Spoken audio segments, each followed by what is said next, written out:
Hey there, I'm Zach Rice, and today I'm joined by Matt Tonks, our CTO, and Doug Wilson, our Director of Operations, and welcome to the Patch Notes stream for version 0.23 of Big Time. With patches, we're always working towards a central theme. In addition to that central theme, we're oftentimes fixing bugs and laying framework for future content. If there was a central theme to these patches, it's always to be adding new functionality while also addressing new things. There's lots of invisible things happening as well. The theme of this patch is certainly boss encounters, and we really want to make instances culminate into a compelling fight to make you feel something interesting so that you feel rewarded for participating. And the coolest part about this update is that it's laid down a framework to evolve and create even more boss encounters, so it's not like we just made this new stuff and called it a day. We've also been creating the framework to create better and more compelling boss fights as well. With that being said, welcome guys, and take it away. Hi. Hi there, good to be here.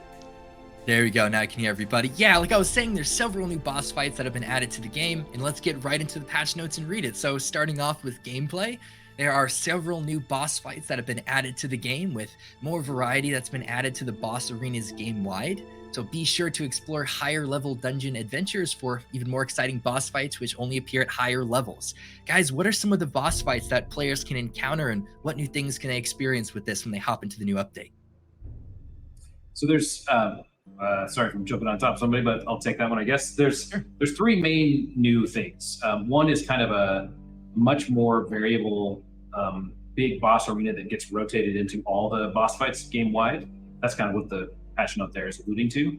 It's big, and it changes up a lot more than our previous boss arenas were. I don't like in the forest and the ice caves are probably the best examples, where before we kind of had the one tile that was pretty much always the same. I guess in the ice caves there was some stuff that changed in and out, but in the open dungeons now there's a big boss arena tile that not only does the tile itself change, but a lot of the stuff inside it changes, so you get a different experience each time, and it's kind of a bigger open area for more interesting combat.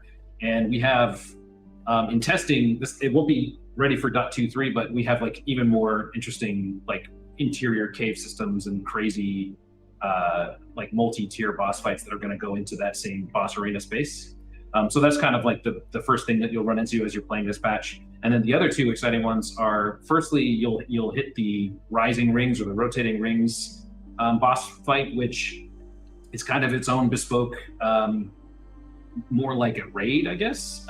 You go in and you fight a bunch of guys like normal, but there's a puzzle to solve, and there's some interesting kind of like physical mechanics that you have to work with your team in order to overcome, and some cool surprises in that one too. And that starts at level 18, I believe. Level 18 dungeons and above will start getting that sometimes. It's still random. And then the last one is the elemental boss fight, which is a level 30 plus dungeon, which I don't want to spoil too much on, but it's a very different fight, also kind of more like a raid sort of feel.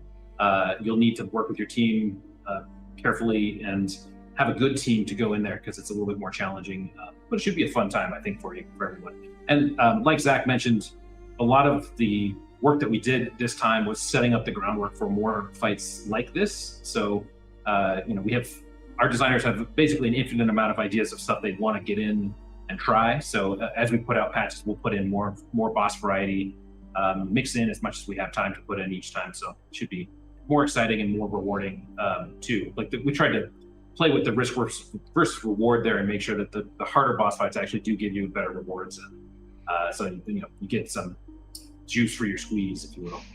Oh, for sure. And another thing that caught my eye, and I'm sure everybody else's, is the rework of abilities in the skill tree progression. I know this has been completely reworked, and I know there's various branches of trees that are now locked behind other branches that need to be unlocked with a trainer. Can you guys kind of give a cursory overview of what that rework kind of looks like in game?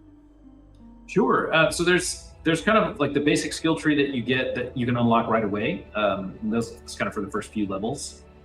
Beyond that, there's all these paths, like path of fire and path of whatever. There's a whole bunch of them, and the players can sort of choose which path they want to go down.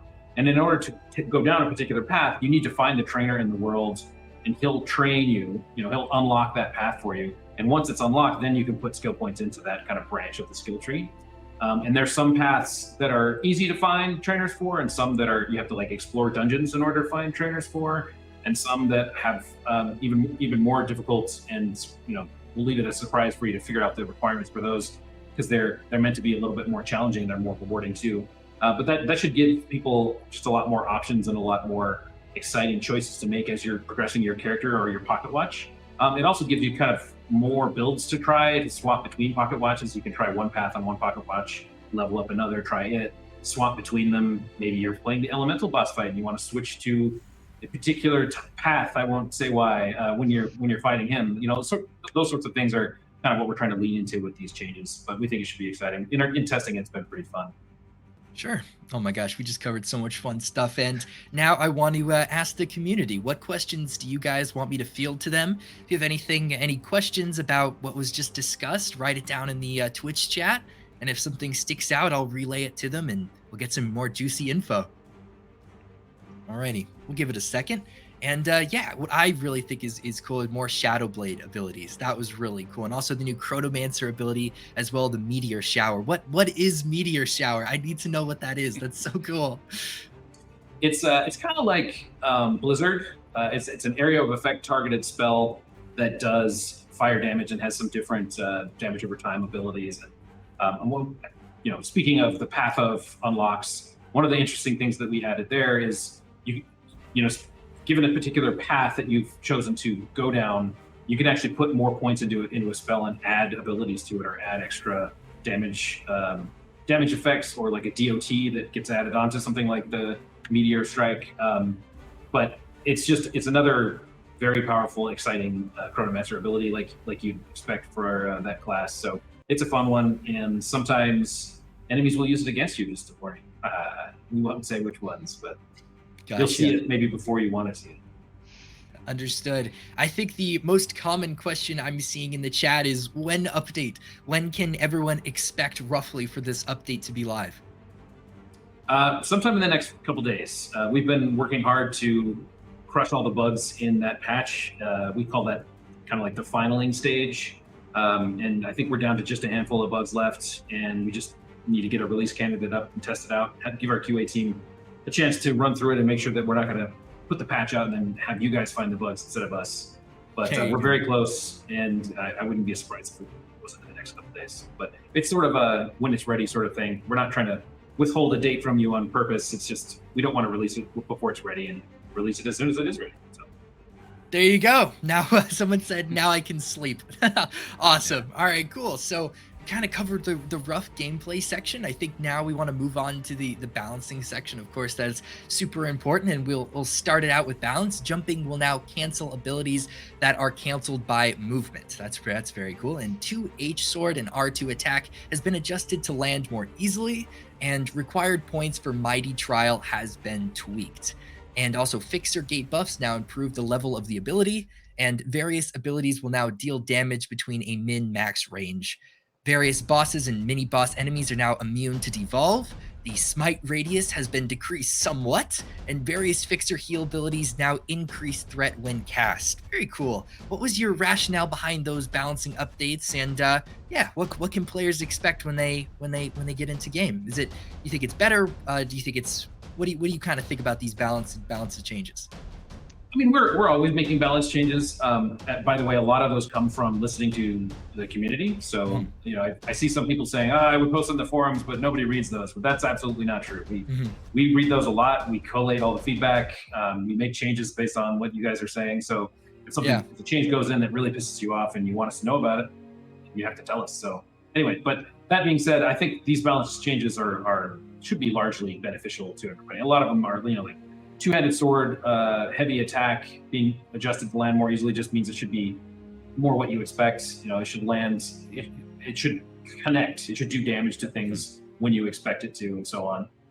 One thing I want to address, though, I saw in chat a second ago, is somebody was asking why we're wiping the character data.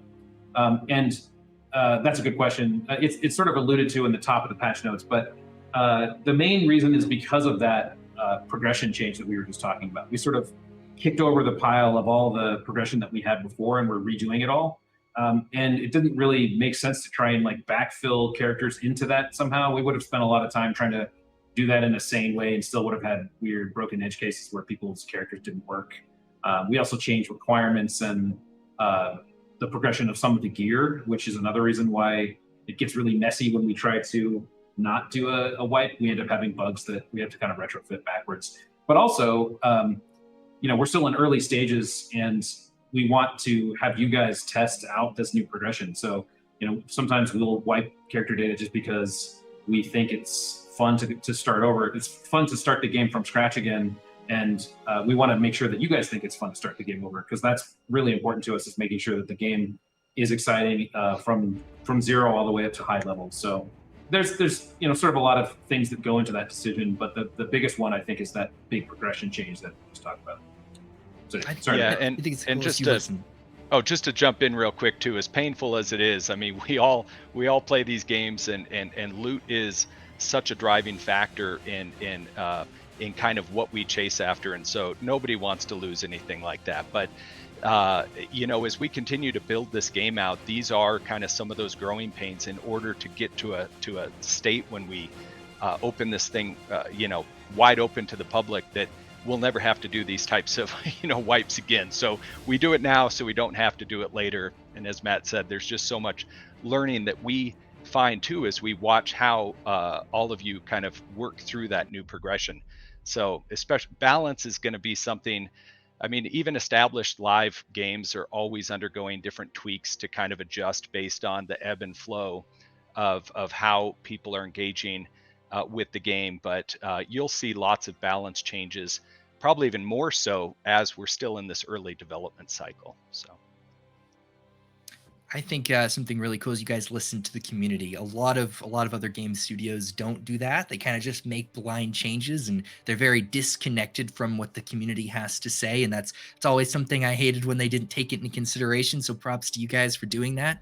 And if you guys look through the patch notes, there's a bunch of other visual changes. There's sound changes that are coming to the game, art changes, AI, a bunch of other stuff you guys can read through that just improves the game in its entirety. And as we said, we're laying the groundwork for even more stuff to come in the future. And I always feel like whenever I hear little pieces of bits behind the big time curtain, I feel like we're just the tip of the iceberg of cool things to come. And that's why I love this game. And it's my favorite out there. So yeah, that's pretty much. If we have maybe one or two more questions from the audience, we'll answer, and then we'll wrap this up. yeah, and actually, while you're looking for some questions, I wanted to throw out another kind of feature I'm really excited about that's being released in this patch, which is our kind of adventure summary screen. So now at the end of a dungeon instance, you're going to be presented with kind of an after action report of sorts. You will have seen these in a lot of other games, but this is what's going to provide some really awesome kind of insights, and it's I think it's really kind of fun. It not only kind of provides some kind of some I mentioned kind of insights into how the team performed, but I know from personal experience in other games, maybe even an opportunity to kind of poke at some of your teammates who didn't carry their weight and things like that. So this is the kind of first version of this. We'll continue to look for interesting stats and whatnot to kind of display on that, but we'll be really excited to kind of hear what you guys think of this and what feedback you have. I really feel like it's like the flex screen. I guess you can kind of take a screenshot of that and show all your buddies, yeah, look what I got. Look at this awesome weapon. And one question is, will we get an announcement for when exactly the patch is going in game? So yeah, I believe there's going to be an announcement on Discord. Is that where they should find it, in Twitter as well? Yeah, definitely Discord. I guess I'm not sure if we've done Twitter in the past, but we could. Usually what happens is we get a build that is stable, that's run through all our tests and we're happy with it. We kind of lock it, and then we'll do an announcement to all of you and give you some warning, and then roll the patch out. So you should know when we know. So yeah, so it will be posted on Twitter and on Discord. So there's your answer. So guys, I think that kind of concludes it. Amazing work, and props to you guys. And I can't wait to get in there and try those new bosses here, those new VFX changes and sound design. It's all so exciting, and I'll flex that post screen. Very cool. Awesome. Thank you guys for watching, and expect to be in game soon. All right. Thanks, Zach. Thanks. Cool. Thank you. We'll see ya.